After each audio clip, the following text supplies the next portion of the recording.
Hello, entrepreneurs. Welcome back to the Business Coaching and Mentoring Program.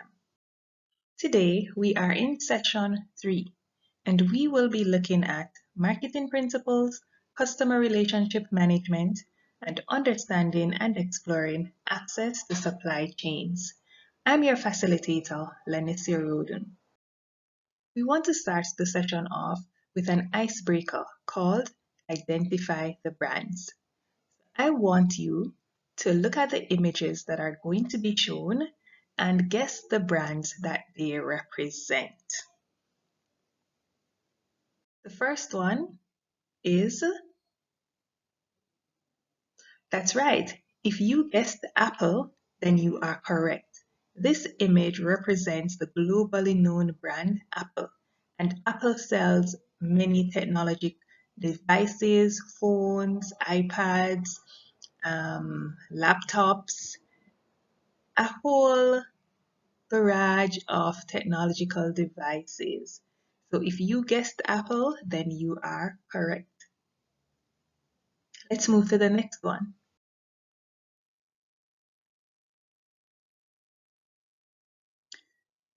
If you guessed KFC, the favorite fast food restaurant for many persons, then you're correct. This image of the kernel represents the brand KFC. This is a global brand. And so no matter where you go in the world, once you see this image, then you know it represents a KFC restaurant. Next one. So again, if you guessed Nike, then you are correct. Nike is a global brand known for creating products for the sporting industry. So athletic wear, active wear, shoes, whatever sports item you can imagine, Nike creates. And the final one, if you said Shell, that's correct. Now, Shell is in the business of, they sell fuel for vehicles. They also support a lot of motorsporting activities. So if you guessed Shell, then you are correct. So you'd have seen images of brands that exist globally. No matter where in the world you go, and you see these images, you know they represent the same company. When you see the products with the brand, it tells you about the company without even seeing the name of the company written out. It also tells you about the quality of the product that you are seeing. So this is what marketing has done. Marketing has caused us to be able to recognize global brands like these just based on their images. So let us talk about marketing. What is marketing?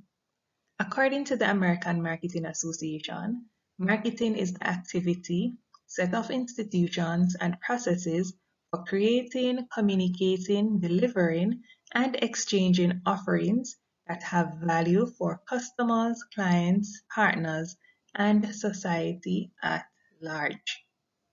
So to break that down, marketing involves several activities. It is a process of creating, so you have to create the content, whatever it is that you're going to be marketing to people. You have to communicate. So you have to share that information or share whatever image or resource you created. Deliver and ensure that it gets to the people who need to hear, and exchanging offerings that have value for your customers. So you're exchanging the product or service that you have created that is going to add value to the lives of your customers, your clients, your partners, or the society at large. Now, there are four main activities that takes place in marketing. The first activity is creating. Creating is the process of collaborating with suppliers, and customers to create offerings that have value. So in creating, you have to work with your suppliers. They will provide the raw materials for you to develop your products or even your service to share with them. And you have to work with your customers because you're making something of value for your customers. That is what they're going to pay you for. So that is the process of creating, which is the first activity in the process of marketing. The second thing is communicating. Communicating is broadly describing those offerings as well as learning from your customers. So communicating, you have to share the information. You have to share what you have created with your customers. And when you communicate is a two-way process. So while you are sharing with your customers, you also have to listen to their feedback and you take those things into consideration to know if you should continue with your product as is or if you need to do any adjustments based on the feedback that you receive from your customers. The third activity is delivering. Now, delivering is getting those offerings to the consumer in a way that optimizes value. So after you have created, after you have shared the information about what you have created, you now need to deliver. So the customers will see your advertisements, they will see your flyers, they will see your social media posts. That is how you're communicating to them. How are you delivering the product?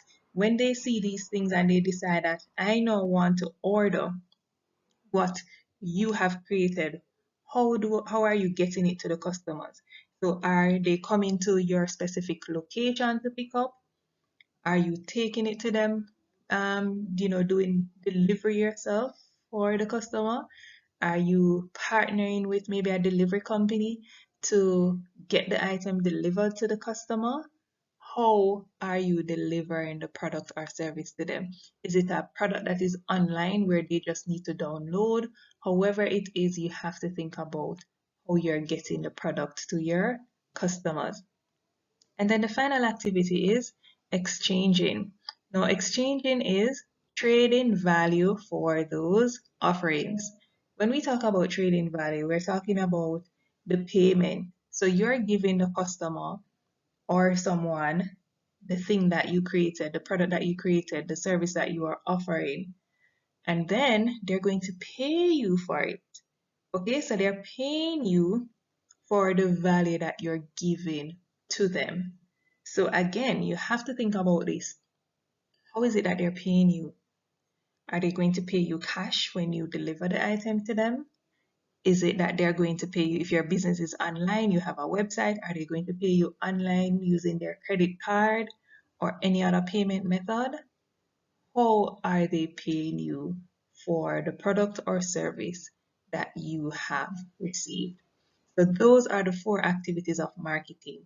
You have to consider all of these activities when you are thinking about marketing your product, from creating to communicating to how you're going to be delivering, and also exchanging, where you're going to be trading the value. You give the customer what they want and they pay you the price for what it is that you have given to them. Now, with these 4 activities, you have to remember that value is the center of marketing. If you did not create anything of value, then all of these activities will not take place. So whatever it is that you are offering, that you're going to be creating, it must be of value. And we would have touched on this in the last session, where how do you get to the point of creating something of value? You can look at the problem. What problems do your customers have?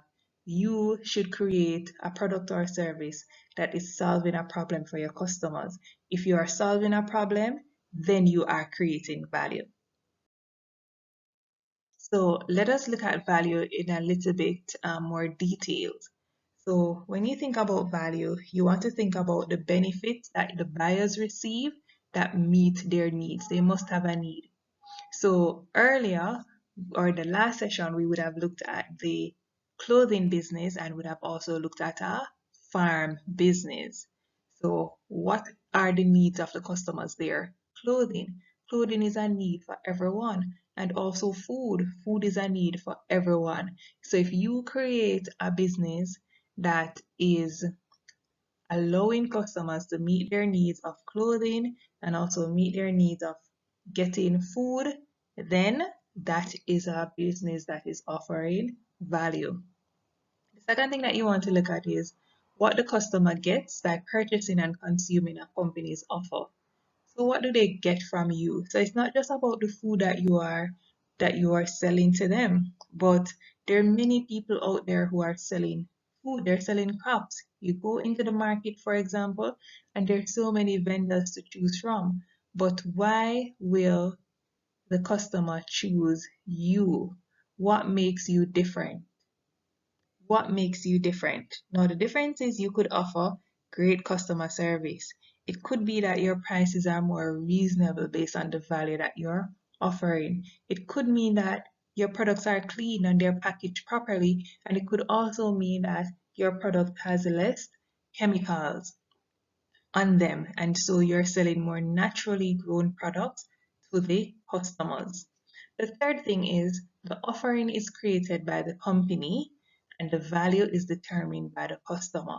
So the business that you are in, the product that you have developed or the service that you're offering, you are the one who are responsible for creating that. But guess what? The customer will put the value on it. And to break that down, it means, have you ever seen, for example, companies who will allow celebrities, for example, to endorse their products? And when they have a celebrity endorse their product, the value of the product goes up. So if Usain Bolt, for example, he endorses a product called Hublot. Now, because he is an ambassador for Hublot, based on the value of Usain Bolt, based on his value worldwide, what he's known for, it means that that watch, the price of the watch, may go up because people associate Usain Bolt with winning, with speed. And if he's endorsing such a product, then it means that it is a quality product. So that is also a marketing technique that companies use to determine the value of their products and services. Another one is that the goal of marketing is to create a profitable exchange for consumers. So, by profitable exchange, we mean that the consumer's personal value equation is positive. What is the personal value equation? It means that the value equals the benefits received minus the price plus the hassle. Whatever benefits the customer is receiving from your product or service should be greater than the price of the product or service and also the hassle to get this product or service. Once this is done, then the customer would have gotten value. They would be happy. They will want to return to your business, to purchase this product again, or to purchase your service again. Not only that, they will share it with others. If this is not the case, though, and it is the opposite, where the price is higher than the benefit and the hassle is greater than the benefit, then guess what? The customer would not have gotten any value. This is when customer complains about the product. This is where they will share bad reviews, which can affect your business. This is where they will not refer your business to anybody. In fact, they're going to dispel it, share the negative reviews, and bad news spreads quickly. So you always want to ensure that the benefits that the customer is receiving from your product and service is far greater than the price they're paying and also the hassle. And by hassle, we mean hassle to get it. Is it that you have a good product, but it's so hard for them to get it? They don't know where to find you. The process is very technical. It has to be easy for the customer to purchase and to get your service. We're going to be looking at what we call the 4 P's of marketing, or the marketing mix. I want you to take a look at this video that will introduce you to the marketing mix. Welcome to the 4 P's of marketing. The 4 P's of marketing are product, price, place, and promotion. The first P is product. Product just means the thing you are selling. If you have a lemonade stand, your product is lemonade. If you are babysitting, your product is your babysitting. It's pretty simple. But it's important to ask, do people want my product? Our friend tried selling lemonade, but it didn't taste very good. Her product was bad. She forgot sugar and added way too much lemon. Gross! Luckily, she realized she could make the product better. She found a recipe, and now people love her lemonade. The second P is price. When thinking about price, ask, would people be willing to pay this much for my product? It can be helpful to think about other products your customers could buy. Could you sell a cup of lemonade for $5? If your customers can buy a bottle of water for $1, then you probably can't. The third P is place. Place just means where you sell your product. Back to the lemonade stand. Would you want to sell lemonade somewhere really cold? I would rather have some hot chocolate if it's really cold. Wouldn't you? What about on a desert island behind a tree? Nobody's gonna find you there. How about a busy park on a summer day? That would be a great place. The fourth and final P is promotion. Promotion is how you tell people about your product. There are a number of different ways to promote your product. You could hand out flyers or put a big sign up. You could also ask your parents if you can email family friends. Can you think of any other ideas for promotion? We covered a lot, but now you know a ton. Great work! Great. So I want you to recall, what are the 4 P's of marketing based on the video?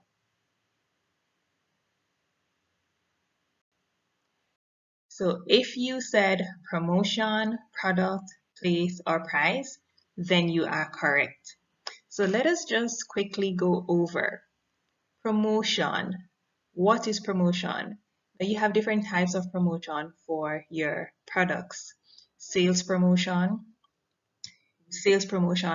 For example, if you go into a supermarket, you may see representatives from different companies giving you a taste of a new product that the company has made or wants to launch on the market. They may also have discounts and so forth in the supermarket. That's an example of a sales promotion.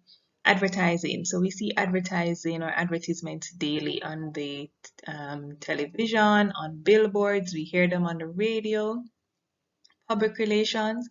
Public relations tend to be a little bit more formal. So it could be where someone goes on to a radio program or maybe one of these television programs, and they share and speak about the business and the company and what the company is doing. And then you have what is called direct marketing, where you're marketing directly to your customers. And direct marketing could include things such as emailing them directly, sending a text message on your phone. I get so many text messages from different companies telling me about their products and services, their offerings, their discounts. So those are all examples of promotion. Next one that you want to look at is place. Place includes the channels that you choose to distribute your products through for your customers, or also the channels that you choose to reach your customers. You also want to look at market coverage. So where Where are you reaching your customers? Are you marketing to persons just in your community, in your town, in your parish? Are you marketing to persons right across Jamaica? Okay, so that is market coverage. Then you want to look at assortment. Assortment means variety. What type of variety do you have? Are you offering or do you have for your customers? Location is very important. Where are you located? Is it that you're located in a physical space? Are you also online?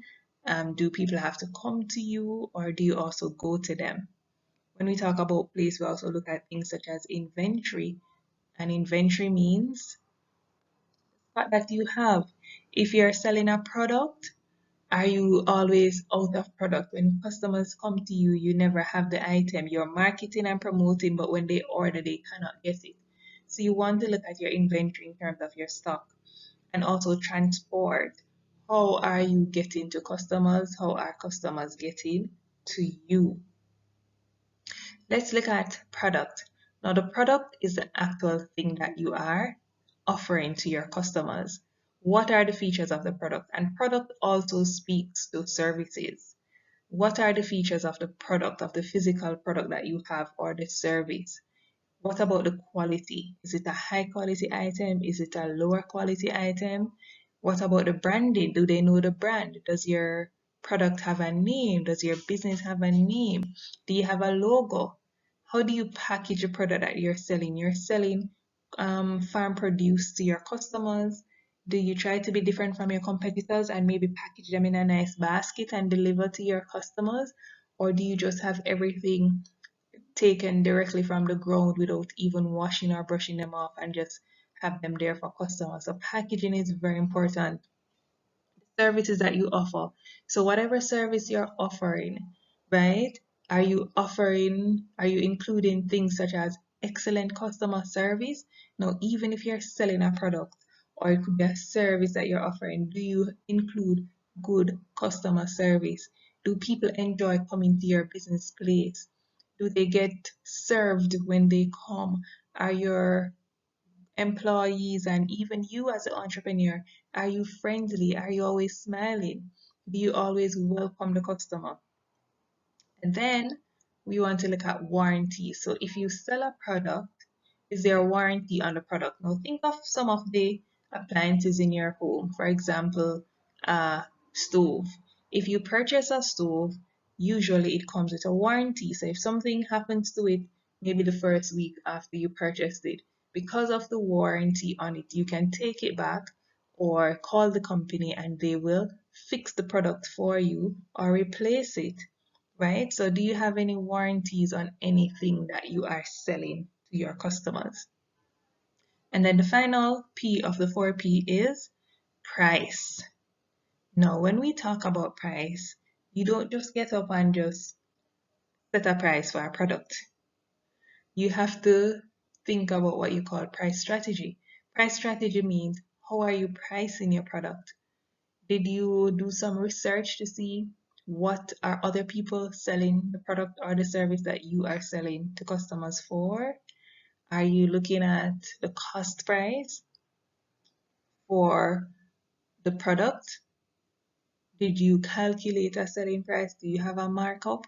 What pricing strategy are you using? Are you pricing it based on who you're selling it to, based on the location that you're in? All of those things you have to take in consideration as an entrepreneur. Pricing, right? And price strategy is similar.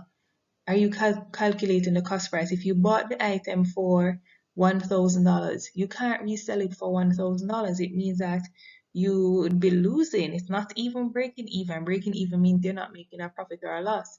But if the cost of, imagine you're selling clothes and you bought the dress for $1,000, you did not take into, and you want to resell it for 1,000. You didn't think about your transportation to go buy the dress. You didn't think about you have to pay rent for your stall or for your store. You didn't think about the delivery cost. So you have to look at all of these things in order to set a price for the dress that you're going to resell. Also, you want to look at your competitors. What are other people selling the same dress for? Now, if you realize that the competitors are selling this same dress for $3,000, then after you'd have added all the other costs for acquiring the dress, then you can decide, okay, I will also sell mine for 3,000, or it could be that you're going to sell it for 3,500, or you might decide to sell it for 2,800. Okay, so that is up to you, but it's very important that you're looking at all the costs associated with getting the dress in order to resell it to your customer. You want to look at allowances, discounts, payment terms. So all of these things you may have after you've set the real price for the product, then you can decide, okay, I'm going to have a discount of maybe $200 off the product. Clear? It could be that you're going to make an allowance. If somebody buys in bulk, then you will actually change the selling price so they get a better price because they're buying wholesale. Okay, it could also be that you have a payment term, so the person can take the outfit now and pay you half now and pay the rest in 1 week time or the end of the month when it's payday. Understand? So you have to decide on these things as the entrepreneur, but these are four things that you should consider, four P's of the marketing mix that can help you with marketing your business and increasing your profits. Now, the four P's are the original four P's, but over time, the marketing mix has grown to seven P's. So let's just quickly take a look at the additional three P's. Now, the additional three P's includes physical evidence. Physical evidence looks at user stories, recommendations, office premise, buzz. Now, this is what you see when you know about, or have you ever heard of testimonials, where you see a company selling different things and products, but they have persons who've used the product or used their services or bought the product come and actually talk about it to say, this is a great product, it did this for me, it was so good. I enjoyed the service. That is physical evidence. And it helps in marketing. When you see somebody share who have used a product or service, then it gives you more confidence to go and purchase that product or service. Another P is process. So the process has to do with what you would have done to get the product, whether create the product and also get it to the customer, and also the after sales service. So process includes the service delivery. What kind of service delivery did you have from the customer steps into your business place until they walk out? How did they feel? How did you make the customer feel? Did they feel great? Did they feel warm? Did they feel welcome? Do they want to come back? Process also looks at complaints. Did you have anyone complain about the product or service? And complaints are okay if they're dealt with well. So when a customer do you ignore it, or do you deal with the complaint? Do you apologize and deal with the complaint? Do you give them a complimentary product or service, right? For the trouble that they would have experienced with your product or service. What is the response time? Okay, now if you are on social media for your business, you're going to see that some social media platforms, such as Facebook, they automatically calculate the response time for you. So if someone messages your business, depending on how long you took to respond, Facebook is going to show on the page your response time, the average response time from this company. Clear? You always want a very short response time, like reasonable response time for your business. The other P that we want to look at are people. So who are the founders of the business? As the entrepreneur, you're the founder. People want to know who you are. So no longer are people just buying from a company. They want to know who is behind the company. What are your beliefs, right? So people want to know who you are. People want to know about your employees. Who are the people working in this business? Okay? They want to know about the culture of the company and also the customer service. They do not just want to buy from any random companies. There are many people who buy from companies because of the culture of the company, because of the people in the business. So people will go the extra mile to support businesses because they know who they're buying from. Some people will spend more money because of what the company stands for. So those are the additional 3 P's that allows us to get to 7 P's. So we want to take a deeper look at what we call market research. So before you can or before you create a product or service, it is always important and beneficial if you do what is called a market research for your business. And by market research, we mean going out there, asking questions. It could be reading a book, it could be talking with people to get to know what they think about the product or service that you are offering or that you want to offer. So there are two main types of market research. There's what we call the primary research and the secondary research. And both are important for businesses. So let's look at primary research. Primary research includes doing things such as surveys and polls where you have questions, and it can be a basic question, a simple question. It could be 2 questions, 3 questions that you're going to write and ask your potential customers about your product. So it could be that you want to make jewelry, for example, and you want to know if people will buy your jewelry. So you may ask some questions like, do you wear jewelry? How often do you wear jewelry? How much are you willing to pay for jewelry? What type of jewelry do you prefer? Is it gold, silver, fashion? And you have that on a sheet of paper, you ask persons and see their response. That will help you to know what type of jewelry you should focus on in your jewelry business. You also have interviews. You can sit with someone face to face and interview them to get their opinion and feedback about what you want to offer or what you are offering. You can also do focus groups. Now, focus groups are the larger groups. So instead of one-on-one interviews, you have a group of persons, and again, you're asking them different questions to get their feedback on what you are offering. And then you can do what is called simple observations. You just observe the behaviors and the patterns of persons who you want to serve. So it could be the persons in your community. You look at their buying habit. What are they buying? Where do they go to buy? Where do they spend their money? What are they buying? And that will help you to understand what it is that they want. So secondary research.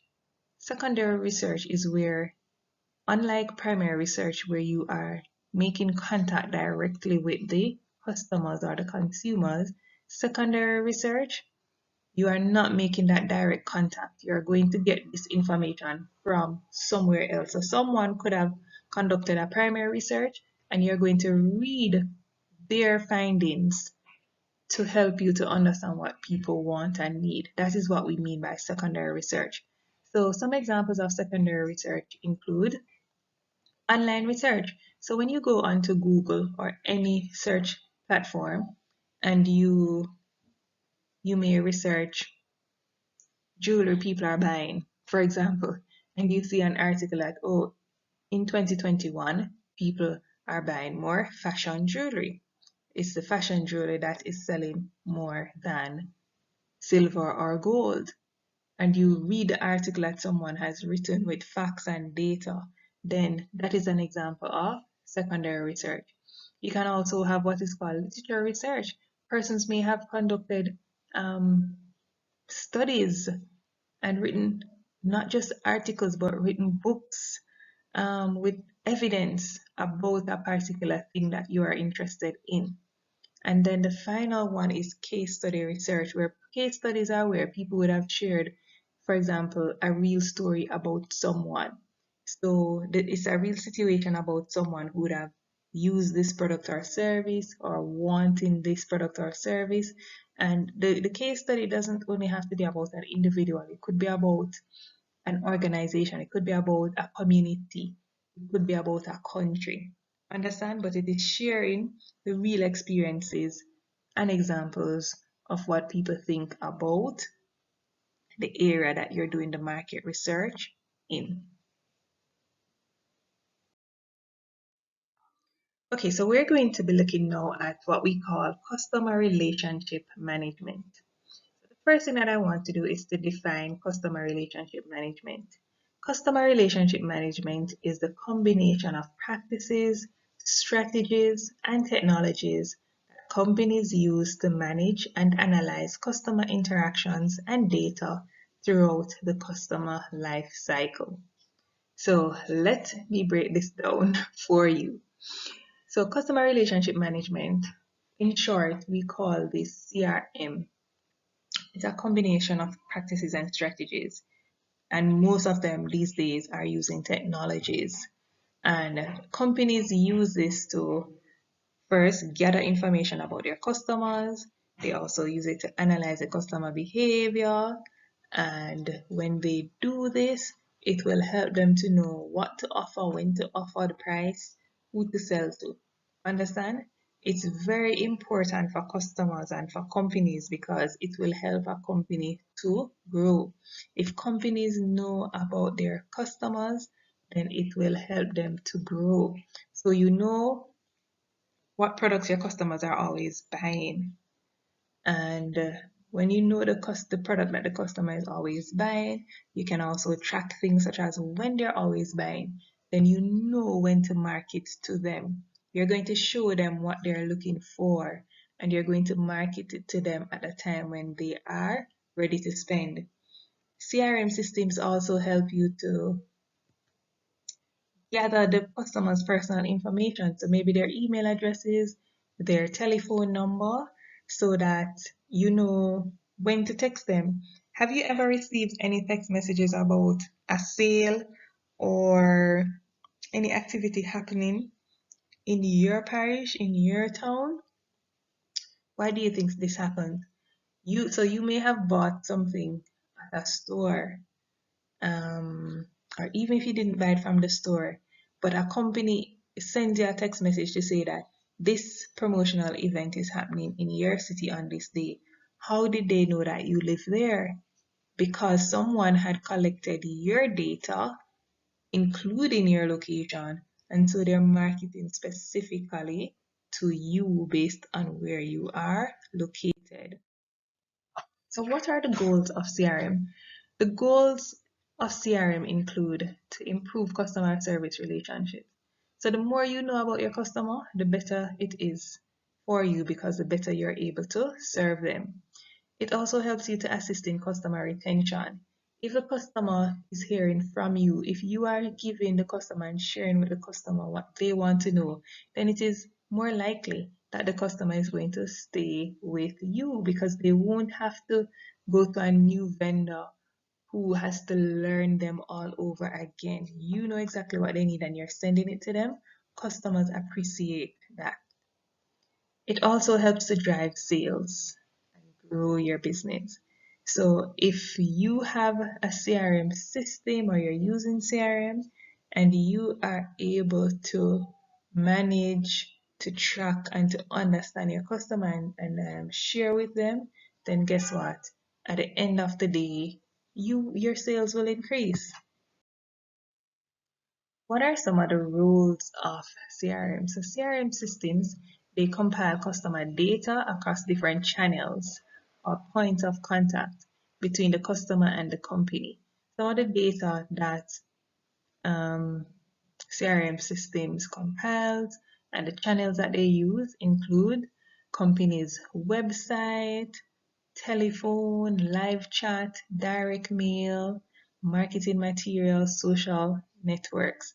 So these CRM systems, it could be that for your business, if you have a website, you have a feature on it where customers can subscribe for more information about your business. You may offer a newsletter and they subscribe. What's happening there when they do that?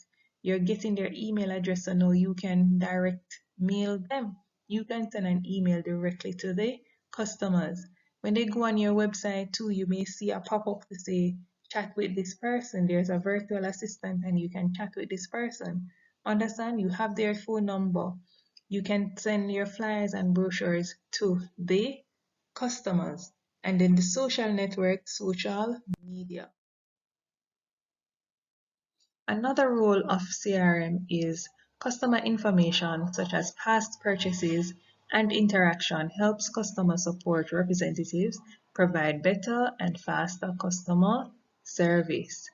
So, when you are able to record the purchasing habit of your customers, so your customer came to your store, they came to your gaming lounge, and you know what products or what games they like, you know how long they spent.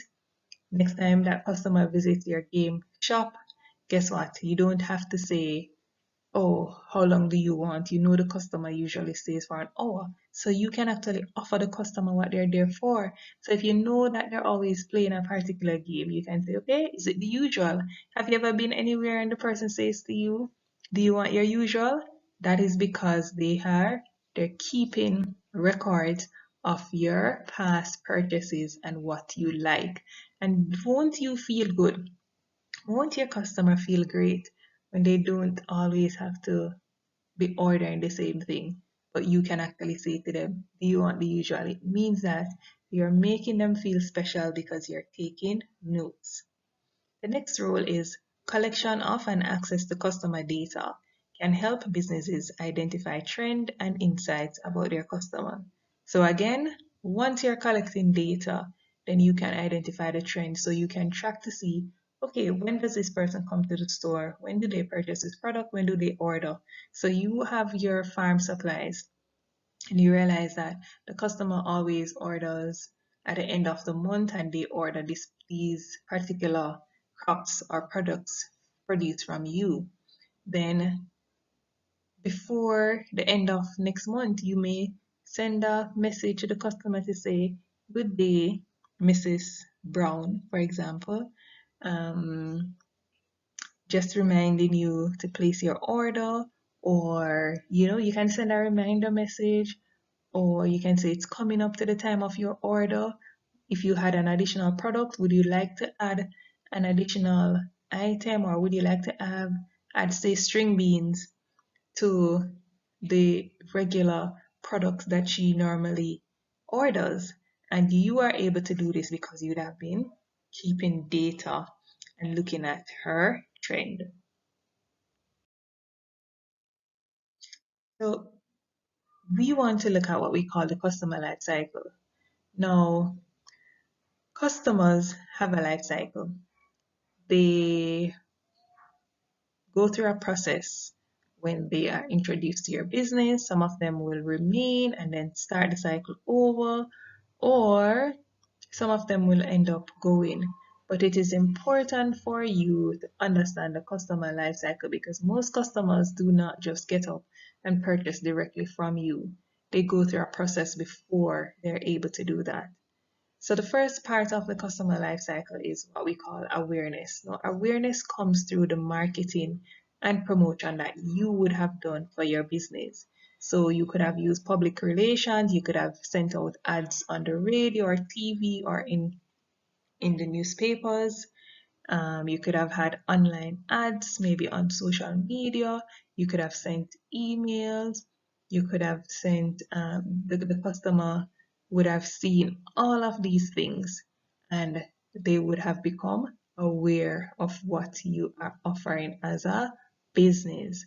Now, once a customer becomes aware of what you're offering, they go into what we call the consideration stage. So it could be that they continuously see these ads, they continuously see what you're putting out, and then they start to consider, this looks good. Maybe I want to try, right? So in the considering stage, they can see more social ads. They could see reviews. So this is where they see testimonials from other customers who would have purchased from you. They probably read your blog post, they see you in the media. It could be that you sent them a direct mail, and because they're getting the mail so many times, and they start considering. Understand?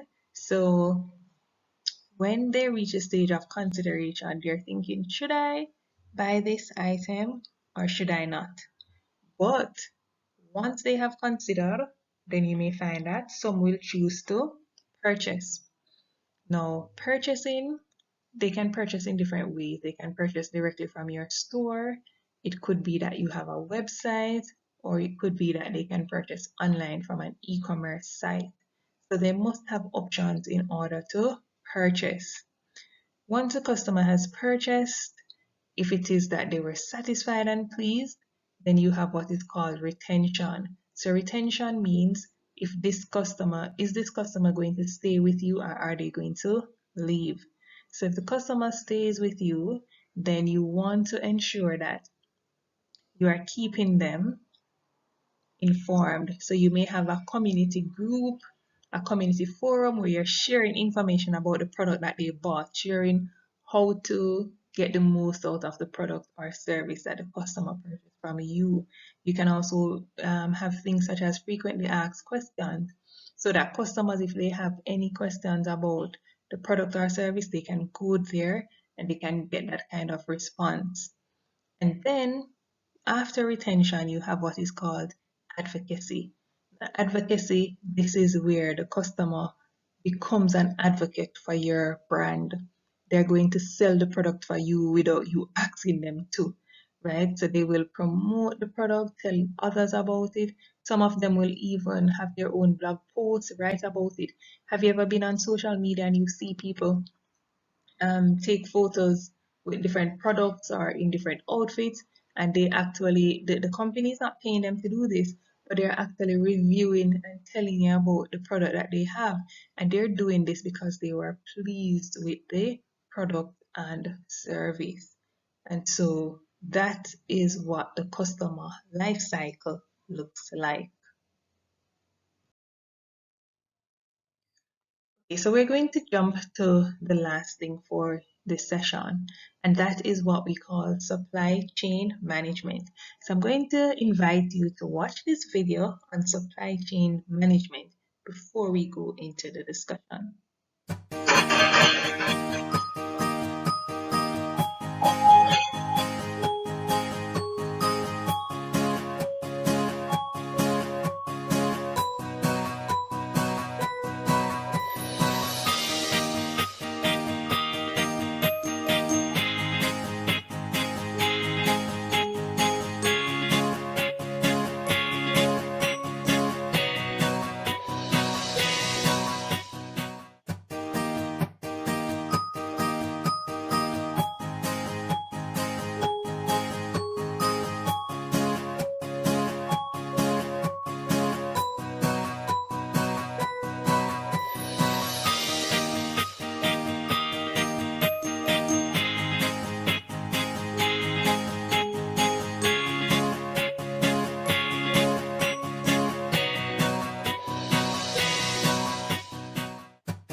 Okay, so you would have seen the video describing the supply chain for Coca-Cola.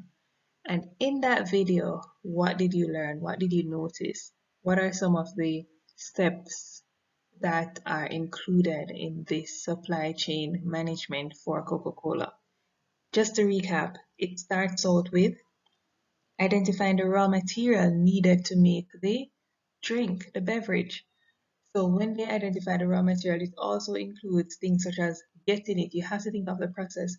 How do you get the raw material from the suppliers of the raw material to the persons who are going to manufacture the product, and you think about what are the things that you need for manufacturing, not just the raw material for the product itself, but you also need to think about the packaging and what are you going to put the finished product in. So you want to look at those things, and after it has been manufactured, where does it go? Who do you sell to? Are you selling directly to the individuals, or are you selling to supermarkets and stores who will then sell to the persons who need it? So supply chain management, as you can see from the video, or if you've seen, it takes into consideration every single thing from the beginning, from the raw material until it gets into the hands of your consumers. So how do we define supply chain management? A supply chain is a network between a company and its suppliers to produce and distribute a specific product to the final buyer. The supply chain also represents the steps it takes to get the product or service from its original state to the customer, and that definition is taken from Investopedia. And this definition describes what you would have seen in the video. What are some of the things that you need to be aware of in supply chain management? You have to choose the right suppliers. That's the first thing. Choose the right suppliers. People who are giving you exactly what you want, the right quality, the right quantity.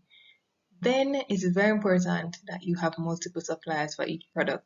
You don't want to have a business where one supplier cannot provide the supplies that you need or the raw material you need today, and you have no products to sell because of that one supplier. So you always want to try to have more than one suppliers for the products that you have.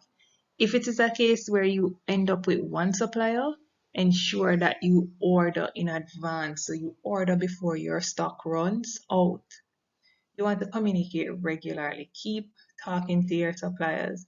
Do not just leave them and just reach out to them when you're purchasing. Always be in dialogue with them.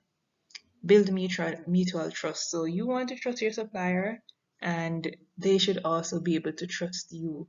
And trust comes after you have been working with them for a while, and also things such as keeping your word. So if you say you're going to order this amount and pick it up at this particular time or pay at this particular time, you want your suppliers to be able to trust you. So it's important that you honor what you are saying or what you've promised. You want to be able to negotiate price. So some suppliers will allow price negotiation, and you can negotiate the price. Usually, if the more you're buying, so if you're buying in bulk, then you may find that it is easier to get a better price from your supplier because you are buying in bulk. And also, you can negotiate the price based on the time. So some suppliers, if you're paying cash on delivery, then they'll give you a better price than if you're paying for it afterwards with credit. Then you want to place ongoing orders. So this goes back to what I said earlier. Ensure that you're not waiting until the last minute to order what you need from your suppliers. So that takes us to the end of today's lesson. Do you have any questions? If you have any questions on what we have looked at today on marketing, on customer relationship management systems, and on supply chain management, I'm going to ask you to either write them in the chat or to reach out to me with your questions, and I'll be more than happy to answer them. So I hope that today's lesson would have helped you to understand the importance of marketing and how you can start marketing your product to your customers and potential customers so that you can increase your sales and be profitable, and also ensure that your customers are getting great value. And I also hope that you'd have understood the importance of gathering information about your customers, creating your own customer relationship management systems so that you can understand the purchasing habit and pattern of your customers, which will help you to serve them better. And once you're serving your customers better and they're happy, then guess what? you will grow, your business will grow, and you will be more profitable. And lastly, the supply chain management.